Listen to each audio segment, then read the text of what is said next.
আপনি জামাতে কবে যোগ দিয়েছেন এবং জামাতকে কেন একটি বিতর্কিত রাজনৈতিক সংগঠন বলা হয়? হ্যাঁ, প্রশ্ন আপনার দুইটা, কবে আমি আসছি এবং এটাকে বিতর্কিত বলা হয়। আর যেহেতু আপনি রাজনীতি করবেন, জামাতেই কেন যোগ দিলেন, কেন বিএনপিতে না? আওয়ামী লীগে যোগ দেবেন না, কারণ আওয়ামী লীগের আদর্শের সঙ্গে আপনার মেলে না? প্রশ্ন হলো তিনটা, আরো বাড়বে নাকি? না, আমি একটার পর একটা দিতে পারেন। আচ্ছা, তো তিনটা প্রশ্ন। আমি জামাতে এসেছি, আমি ছাত্র জীবনে জামাত করি নাই, কিন্তু জামাতের প্রতি আকৃষ্ট হলাম ছাত্র জীবনেই। কারণ ওই সময় আমি ছোটসিনা মাদ্রাসা পড়তাম, এটা একটা পীর সাহেবের মাদ্রাসা। তখন আমি শুনতাম মওলানা মওদুদী রহমতুল্লাহ আলাই, তিনি এই বলেছেন সেই বলেছেন, বিরুদ্ধে অনেক কথা শুনলাম। তখন আমার জানতে ইচ্ছে হলো যে আসলে উনি কি বলেছেন। ওনার বইপত্রগুলি পড়লাম, দেখলাম যে ওনার বিরুদ্ধে যেসব অভিযোগ করা হয়েছে বইপত্রে সেগুলি নাই। তখন জামাতের প্রতি আমার একটা আকর্ষণ সৃষ্টি হলো। এরপরে আমার লেখাপড়া শেষ করলাম 1962 সনে, মাদ্রাসা শিক্ষার উচ্চশিক্ষা ডিগ্রি নিয়ে। তারপরে আমি ব্যক্তিগতভাবে কিছু রিসার্চ ইত্যাদি করেছি। 70-এর দশকে এসে আমি জামাতের রুকন হয়েছি এবং জামাতে ইসলামীতে আসলাম কেন, এটা আপনার দ্বিতীয় প্রশ্ন।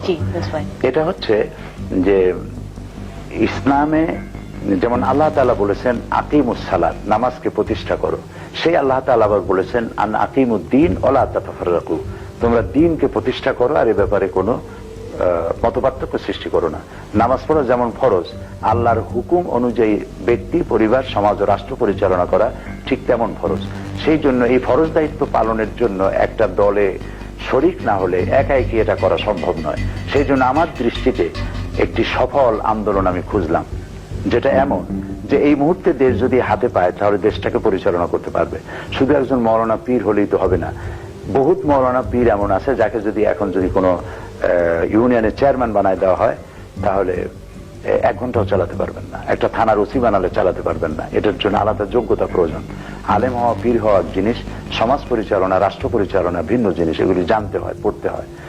এবং এই আন্দোলনকে পরিচালনা করার জন্য পত্রিকা থাকতে হয়, তারপরে সাহিত্য থাকতে হয়, বিভিন্ন সেক্টরে কাজ করতে হয়। আমি দেখলাম জামাত ইসলামী এমন একটি দল যার অঙ্গ সংগঠন আছে অনেকগুলি, শ্রমিকদের মধ্যে কাজ করছে, নারীদের মধ্যে করছে, অমুসলিম নাগরিকদের মধ্যে করছে, প্রশাসনের মধ্যে করতেছে, ছাত্র ছাত্রী, চাষি, সর্বস্তরে, এবং তাদের সাহিত্যের একটা বিশাল ভান্ডার আছে এবং পত্র পত্রিকা আছে, বাংলা, ইংরেজি, উর্দু, আরবি, ছাত্র সংগঠন ইত্যাদি সবকিছু আছে।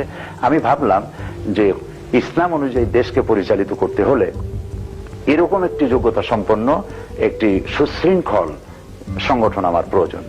এই প্রয়োজন ভেবেই আমি জামাত ইসলামীতে অংশগ্রহণ করেছি এবং একজন কর্মী হিসেবে কাজ করে যাচ্ছি।